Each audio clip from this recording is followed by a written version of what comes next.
Hello friend, नमस्ते। स्वागत है मेरे चैनल में। आइए सुनते हैं बेटा विवाह गीत। एह पार गंगा हो पार जमुना, बिचावा में परे बलुआ रेत।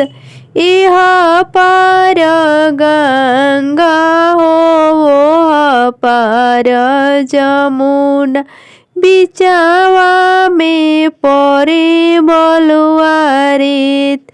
ओही बलुआ रेतावा पर मालिन फूलवरिया, फूलावा फूलेला का चनार।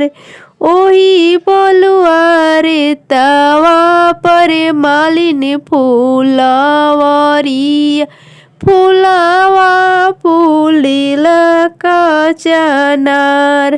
ताही तारा उतरेले दुल्हा सुंदर दुल्हा, हथावा के तोड़ेले फूल।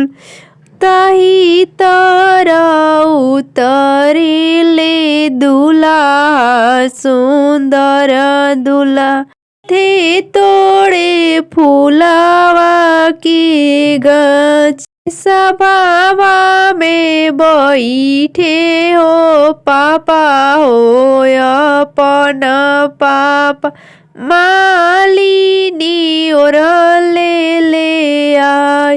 सभावा में बैठे ले पापा हो अपन पापा, मालिनी और ले आय।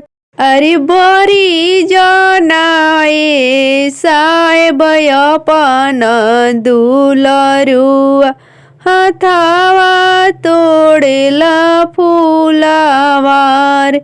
अरे बड़ी जनाए साहेब अपन दुलरुआ, हाथे तोड़े फूलावा के डाढ़। अरे कवन फूल तोड़े मालिन, कवन फूलवा उजारे, कवन फूलवा कइले विधुन। कवन फूलवा तोड़ले मालिन, कवन फूल उजड़ले, कवन फूलवा दिहले विधुन। अरे कवन बिरिछ तर उतरेले सुंदर दुल्हा, फूलावा तोहार दियले तोड़। अरे कवन बिरिछ तर उतरेले सुंदर दुल्हा, फूलावा तोहार दियले तोड़।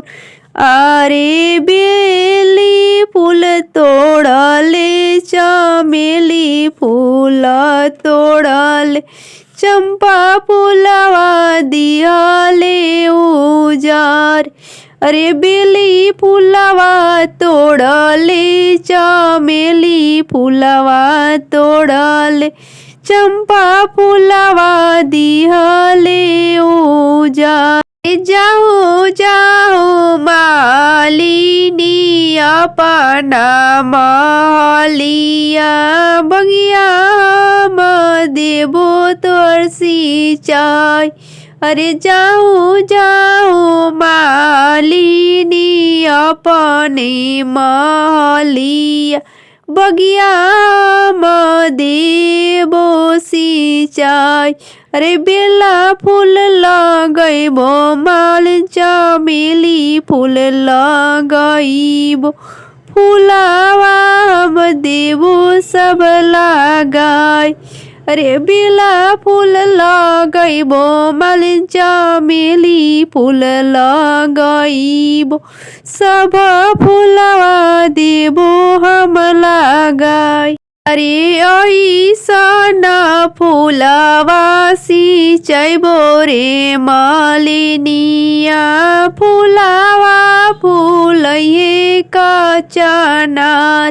अरे ऐसन फूलवा जइबो रे मलिनिया फुलवा फुलैहे कचनार।